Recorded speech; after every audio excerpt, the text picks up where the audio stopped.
Bon, salut la MIFA, j'espère que vous allez bien. Donc, juste pour un nouveau tutoriel aujourd'hui, on va voir les différentes parties d'un site web. Avant de commencer le tutoriel, je vous dis bonne heureuse année 2025, plein de succès, projets réalisés, tout ce que vous voulez. Donc, sans plus tarder, on va entamer le tutoriel. Vous avez supprimé tout. Donc, le site web, c'est quelque chose très intéressant. Donc, que beaucoup d'entreprises utilisent, parler un peu de leur communication, de leur identité, mais juste encore pour augmenter leur visibilité dans le marché. Donc ici, si on constate bien, un site web comprend trois parties. Un site web comprend des fois trois parties. Par exemple, ici il y a une partie qu'on appelle le header, ou bien appelé en français en tête. Attention, header. Exactement, c'est ça. Je vais changer la police. C'est ce qui est un peu lisse comme ça, blanc. C'est appelé aussi en tête en français. Donc ici, c'est-à-dire tout site que vous voyez dans la vie, il y a c'est-à-dire la base d'accueil, c'est-à-dire la base qui est en haut. Il y a des fois il y a le logo ici à gauche du moins. Ici il y a la barre de menu, c'est-à-dire accueil, tout ce que vous voulez, contact, et tout ça c'est englobé et on l'appelle header, ou bien en tête en français. C'est la première partie d'un site web et c'est très intéressant parce que c'est cette partie-là qui va vous permettre de naviguer dans les différentes pages d'ici. Donc il y a ce qu'on appelle aussi le call to action, c'est-à-dire le CTA. Attention, je vais changer la couleur. CTA, call to action. Voilà, CTA, c'est call to action.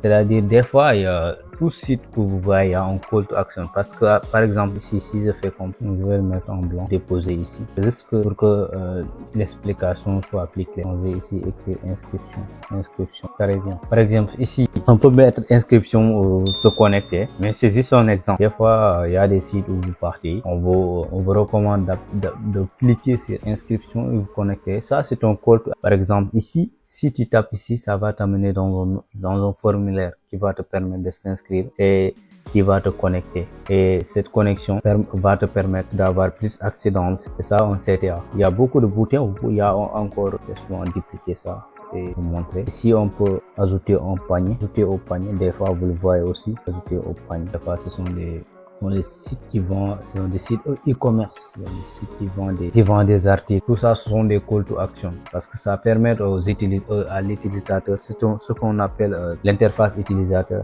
Et il y a aussi l'expérience utilisateur, c'est-à-dire UX et UI.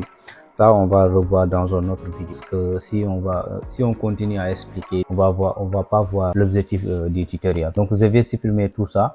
Donc on a vu la première partie. Donc ici je vais parler du deuxième partie. Je vais changer la couleur un peu. Non, je pense que c'est pas bon. Donc ici on a parlé du header, c'est-à-dire égal en tête. La façon dont j'ai écrit en tête, c'est pas bon, mais c'est juste un exemple. Et ici il y a la deuxième partie qu'on appelle, c'est-à-dire le corps du site. Des fois on l'appelle en anglais le body. Attends, je l'écris en anglais. Très bien, c'est ça. Ici, on a le body. Dans le body, on peut trouver les sections, tout ce que vous voulez, des images, des call to action aussi, comme en savoir plus, tout ce que vous voulez. Ici, ce sont les différents éléments. C'est-à-dire, l'utilisateur va avoir des aperçus et il va commander ou bien il va vous envoyer un message. J'en ai besoin de tout ça. Ça, la deuxième partie dans le site web. C'est très intéressant. Et il y a beaucoup d'éléments qu'on peut retrouver ici. Comme je l'ai déjà dit, des textes, des images, des illustrations, des animations aussi, comme vous voulez.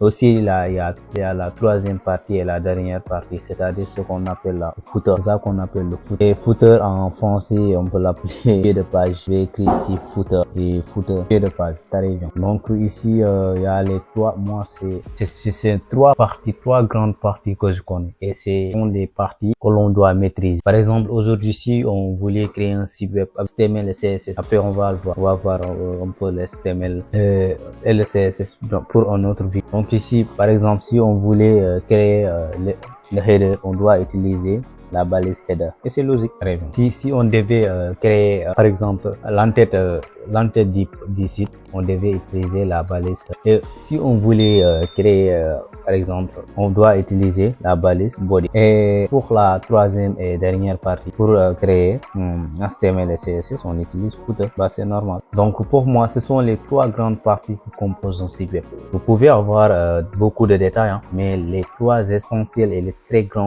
trois grandes parties, ce sont les trois éléments. C'est ces trois éléments qui composent. Par exemple, si vous partez différents. Si vous êtes développeur, que ça soit back-end ou bien front-end ou bien full stack, c'est-à-dire celui qui fait les deux, vous devez connaître ça parce que le header, le border, le footer, c'est ça qui compose du site web. Et je vous recommande aussi de faire beaucoup de recherches. Vous allez avoir beaucoup plus d'explications. Voilà, donc je pense que cette vidéo vous a permis d'avoir un peu d'aperçu comment créer un site web et quelles sont les trois grandes parties d'un site web. Et je vous demande aussi à abonner, à liker la vidéo, ça en donne le courage. Et je vous dis pour l'année 2025, il y a beaucoup de surprises et merci beaucoup.